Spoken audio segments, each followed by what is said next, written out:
अक्सर लोग पूछते हैं आपकी ज़िंदगी कैसे बदली। मैंने आप लोगों से अर्ज़ किया था कि मौलाना तारिक जमील साहब से मेरी मुलाकात हुई और जब मौलाना मेरे से बात कर रहे थे, एक मौके पे मैंने मौलाना से ये बात अर्ज़ की, मौलाना लोग कहते हैं कि मौसीकी रूह की ग़िज़ा है। आपने भी सुनी होगी ये बात, आप लोगों ने भी सुनी है, मौसीकी रूह की ग़िज़ा है। तो मौलाना ने मुझे जवाब दिया, भाई जुनैद, मौसीकी रूह की ग़िज़ा नहीं, मौसीकी नफ्स की ग़िज़ा है। नफ्स की ग़िज़ा, आदमी का नफ्स जो है वो मुतमईन होता है, मौसीकी को सुनकर झूमता है। फिर फरमाने लगे, ये कुरान की आयत पढ़ी, अला बिज़िक्रिल्लाह तत्मइन्नुल क़ुलूब, कि अल्लाह चैलेंज दे रहे हैं दौलत वालों को, हुकूमत वालों को, अल्लाह चैलेंज दे रहे हैं माल वालों को, अल्लाह चैलेंज दे रहे हैं शोहरत वालों को, तमाम शोहरत वालों, माल वालों, हुकूमत वालों, नाम वालों, मेरा तुम्हें यह चैलेंज है, दिल का सुकून, चैन और इत्मीनान अगर चाहिए तो तुम्हें मुझसे यारी लगानी पड़ेगी। दिल का सुकून, चैन, इत्मीनान तुम्हें कहीं नहीं मिल सकता। फिर मुझसे फरमाने लगे, ये तुम्हारे मर्ज का इलाज है जुनैद भाई। शोहरत तो है तुम्हारे पास, माल तो है तुम्हारे पास, नहीं है तो अल्लाह नहीं है, कि ये रूह सिर्फ और सिर्फ अल्लाह का नाम सुनकर खुश होती है। ये बात सुनकर और फिर फरमाने लगे, फिर कुरान की एक और आयत पढ़ी, वमन अअरद अन ज़िक्री फ़इन्न लहू मईशतन ज़न्का। कहा, अल्लाह फरमा रहे हैं, जो मेरा नहीं बनता ना, मैं उसके दिल को ऐसे बंद कर देता हूं, उसकी मईशत तंग कर देता हूं।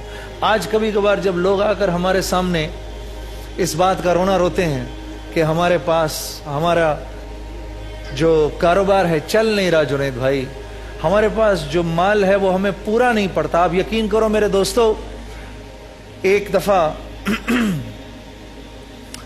मेरा एक वकील दोस्त मुझसे कहने लगा, जुनैद, मैंने बरकत का मतलब पूछा अपने सेक्रेटरी से। मैंने उससे पूछा, यार बरकत किसको कहते हैं?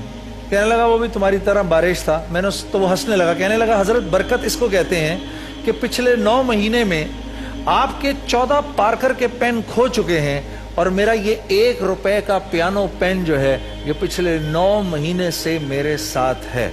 ये पियानो पेन कितने का है? कहीं 1 रुपए का है और कहीं 2 रुपए का है। अब बरकत इसको कहते हैं। तो जब अल्लाह से ताल्लुक खत्म होता है, अल्लाह जिंदगी से बरकत हटा लेते हैं।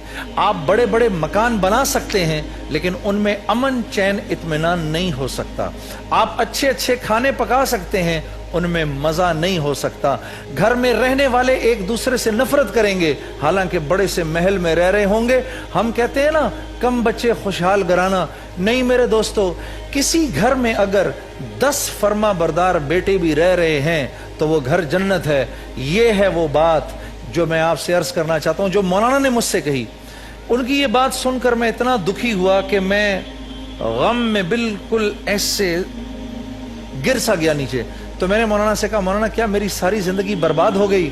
फरमाने लगे, नहीं, तुम्हारी जिंदगी बर्बाद इसलिए नहीं हुई कि आदमी जब अपने गुनाहों के बारे में सोचकर, आदमी जब अपनी कमियों के बारे में सोचकर अल्लाह से माफी मांगता है तो अल्लाह रब्बुल इज़्ज़त न सिर्फ ये कि उसके पिछले सारे गुनाह माफ कर देते हैं, बल्कि उसको अपना दोस्त और अपना वली बना देते हैं। एक आदमी इतनी उसने बुराई की, इतनी बुराई की कि शहर के लोगों ने उसको शहर से बाहर निकाल दिया। ये बनी इसराइल का वाकया है। उस जमाने में जिसको शहर से बाहर निकाला जाता था उसके लिए मौत होती थी, क्योंकि शहर के बाहर तो कोई जिंदा रहने के हालात होते नहीं थे। वो जंगल में गया, रहने लगा, आखिर कुछ दिनों बाद बीमार पड़ गया। बीमार पड़ने के बाद जब उसके ऊपर मौत के पंजे ने अपने हाथ डाले हैं, उस वक्त उसको अल्लाह याद आया और अल्लाह से कहने लगा, ए अल्लाह, सुना है कि जिसका कोई नहीं होता उसके आप होते हैं। ए अल्लाह, अगर तो मुझे सजा देकर तेरी बादशाहत में इजाफा होता है तो मुझे जरूर सजा दे, और अगर मुझे माफ करके तेरी इज्जत में कोई कमी नहीं आती तो मुझे माफ कर दे। देख मैं किस कसम पुरसी की हालत में पड़ा हूं। ये जुमले इसके मुंह से निकले और उसकी रूह निकल गई। अल्लाह ने اللہ رب العزت نے وقت کے نبی کو حکم فرمایا جاؤ میرا ایک ولی جنگل میں پڑا ہے، جاؤ جا کے اس کے لیے نماز جنازہ پڑھو اور شہر میں اعلان کر دو کہ جس نے اپنی بخشش کروانی ہے وہ جا کے اس کی نماز جنازہ پڑھے۔ جب یہ لوگ وہاں پہنچے تو دیکھا کہ یہ تو وہ آدمی پڑا ہے جس کو ہم نے شہر سے نکالا ہے۔ نبی نے دعا کی، اللہ پاک نے فرمایا جو تم دیکھ رہے ہو وہ بھی صحیح ہے، جو ہم دیکھ رہے ہیں وہ بھی صحیح ہے۔ اس کا جب کوئی نہیں تھا، اس نے اس حالت میں ہم سے اپنے لیے مانگا، اور اے میرے نبی جس کا کوئی نہیں ہوتا اس کے ہم ہوتے۔ میرے دوستو، توبہ اور استغفار کو لازم پکڑ لو، اللہ رب العزت ہماری زندگیوں کے حالات بدل دیں گے۔